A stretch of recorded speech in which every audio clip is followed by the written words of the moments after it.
VT Bulletin sponsored by Uttam Singh Academy, Rewa। नमस्कार, Vindhya times में आपका स्वागत है और आपके साथ मैं श्रेया। आज की बुलेटिन की खबरों के साथ हाजिर हुए हैं। पहली खबर की बात करते हैं। 500 लोगों की आबादी वाले पुरानी कैथा हरिजन बस्ती में निकासी रास्ता के लिए ग्रामीण परेशान है। सड़क मार्ग पूरी तरह से बाधित होने के कारण सड़क निकासी मार्ग बनवाए जाने के लिए ज्ञापन पत्र सौंपा गया। आज RTI एक्टिविस्ट शिवानंद द्विवेदी द्वारा ग्रामीणों के साथ कलेक्ट्रेट कार्यालय पहुंचे और वह ज्ञापन सौंपा। पत्र में कहा गया कि पुरानी हरिजन बस्ती कैथा में लगभग 500 दलित परिवार रहते हैं, जिनके लिए निकासी मार्ग अभी तक नहीं बन पाया है। कुछ लोगों द्वारा आम रास्ते को खोद दिया गया है, जिसके कारण अब ग्रामीणों की निकासी पूरी तरह बंद हो गई है। न तो ग्रामीण गांव से बाहर निकल पाते हैं और न ही मेडिकल इमरजेंसी के कारण एम्बुलेंस वाहन गांव तक पहुंच सकता है।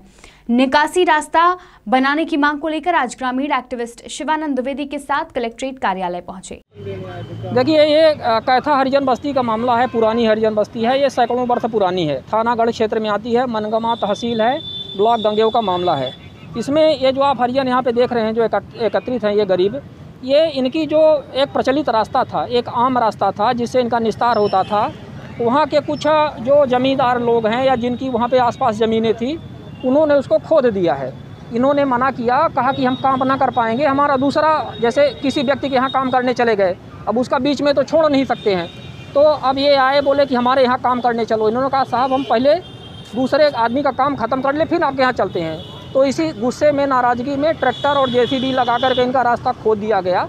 और पहले तो वहाँ पे पक्का कोई रास्ता था नहीं, कोई मतलब सरकारी रास्ता बना ही नहीं था। जबकि कई बार वोट के लालच के नाम पर इनको बताया गया कि हम आपको रास्ता देंगे, सरकारी मिट्टी भी डलवाई गई, लेकिन अब इनको वो व्यवस्था नहीं हुई। ये किसी तरह से उसी से प्रचलित रास्ते से काम चला रहे थे, उसको भी खोद दिया गया है।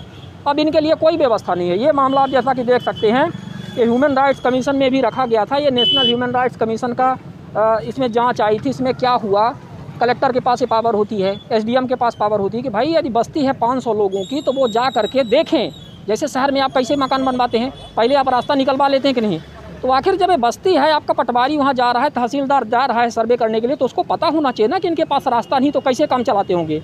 तो आज ये थक हार करके यहाँ पे आए हैं, इनका रास्ता खुद गया है। ये चाहते हैं कि कुछ इनके लिए शासन प्रशासन व्यवस्था कर दे, तो इनका निस्तार होने लगे।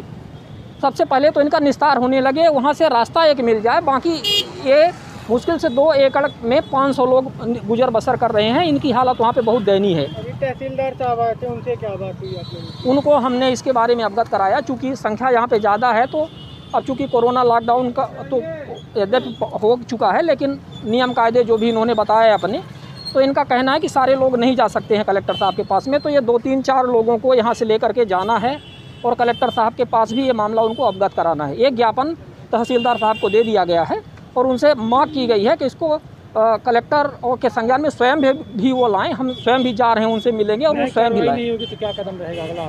देखिए, यदि कार्यवाही नहीं होगी तो फिर जो भी लोकतांत्रिक तरीके हैं धरना प्रदर्शन के, वो किया जाएगा। यहाँ पे सूचित करेंगे और फिर आकर के यहीं कलेक्ट्रेट में धरना देंगे, इनको साथ में बैठा करके। भाई कलेक्टर के पास। मेरा नाम शिवानंद द्विवेदी है, सामाजिक कार्यकर्ता हूँ। GDC महाविद्यालय में आज मुख्यमंत्री के निर्देश पर चलाए जा रहे अभियान के तहत युवा शक्ति कोरोना मुक्ति अभियान को चलाकर लोगों को जागरूक करने का कार्य किया जा रहा है। ग्रुप बनाकर हर क्षेत्र में जाकर लोगों को वैक्सीनेशन के लिए जानकारी दी जा रही है। GDC महाविद्यालय की प्राध्यापिका के द्वारा बताया गया कि मुख्यमंत्री जी के द्वारा चलाए जा रहे अभियान युवा शक्ति कोरोना मुक्ति के तहत ग्रुप बनाकर लोगों को वैक्सीनेशन के बारे में जागरूक किया जा रहा है एवं जिन लोगों में आज भी भ्रम की स्थिति उत्पन्न है, उसको दूर करने के लिए उनकी टीम गांव-गांव, मोहल्ले-मोहल्ले में जाकर लोगों को जागरूक कर रही है। समान थाना क्षेत्र अंतर्गत संचालित रेवा हॉस्पिटल के सामने उस समय अफरा तफरी का माहौल निर्मित हो गया जब एक युवक की मौत के बाद परिजनों ने शव सड़क में रखकर हंगामा कर दिया। घटना की जानकारी पुलिस को दी गई तो मौके पर पहुंची पुलिस ने समझाइश देने का प्रयास किया, लेकिन परिजन मानने को तैयार नहीं थे। घटना की जानकारी वरिष्ठ अधिकारियों को दी गई। मौके पर CSP और तहसीलदार भी पहुंच गए थे, जिनकी समझाइश के बाद घंटों चला हंगामा शांत हो पाया।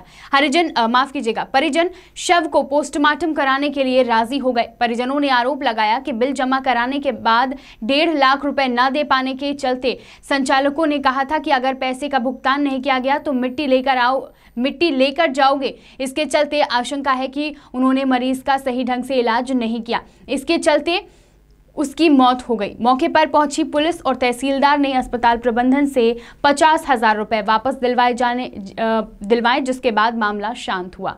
रीवा समान थाना क्षेत्र अंतर्गत संजय नगर स्थित एक कपड़े की दुकान में अज्ञात कारणों से आग लगने की खबर सामने आई है। आग लगने से तकरीबन 6 लाख का माल जलकर खाक हो गया है। अभी आग लगने का कारण अज्ञात बताया जा रहा है। आपको बता दें कि संजय नगर में सांवरिया साड़ी सेंटर के नाम से एक दुकान संचालित है, जहां सुबह तकरीबन 11:30 बजे दुकान संचालक दुकान बंद करके खाना खाने गया था।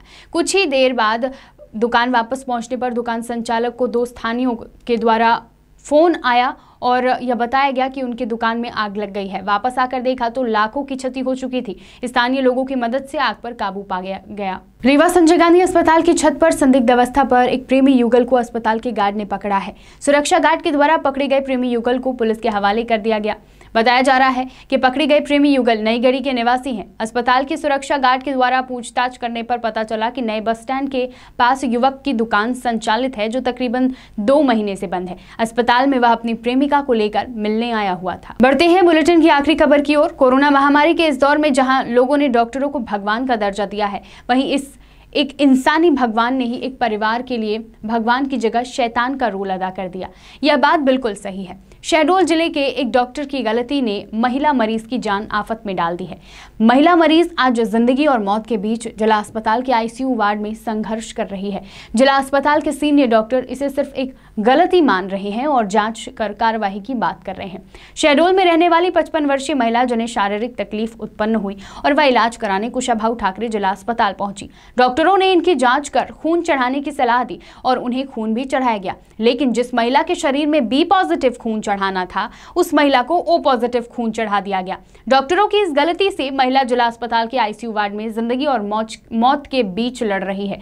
जब इस मामले में मीडिया ने कुशाभाऊ ठाकरे जिला अस्पताल के सिविल सर्जन से बात की तो उन्होंने कहा कि गलती तो हुई है और इसकी जांच भी कराई जा रही है और गलती पाए जाने पर उचित कार्यवाही की जाएगी।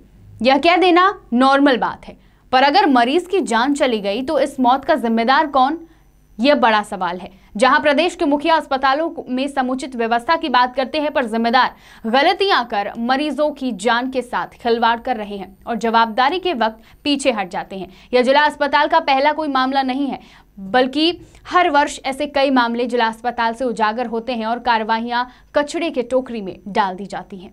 शहडोल से पंकज राव की रिपोर्ट। एक महिला को बी पॉजिटिव ब्लड था, उसको ओ पॉजिटिव ब्लड चढ़ा दिया गया। इस विषय में आप क्या कहना चाहेंगे?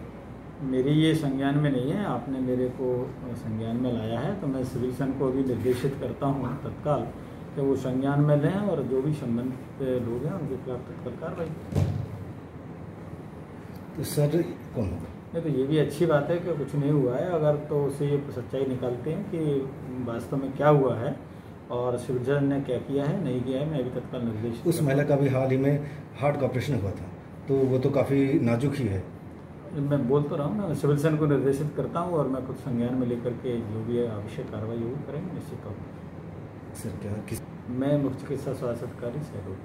विंध्य की तमाम खबरें लेकर कल फिर हाजिर होंगे। देखते रहिए विंध्या टाइम्स। बहुत बहुत धन्यवाद।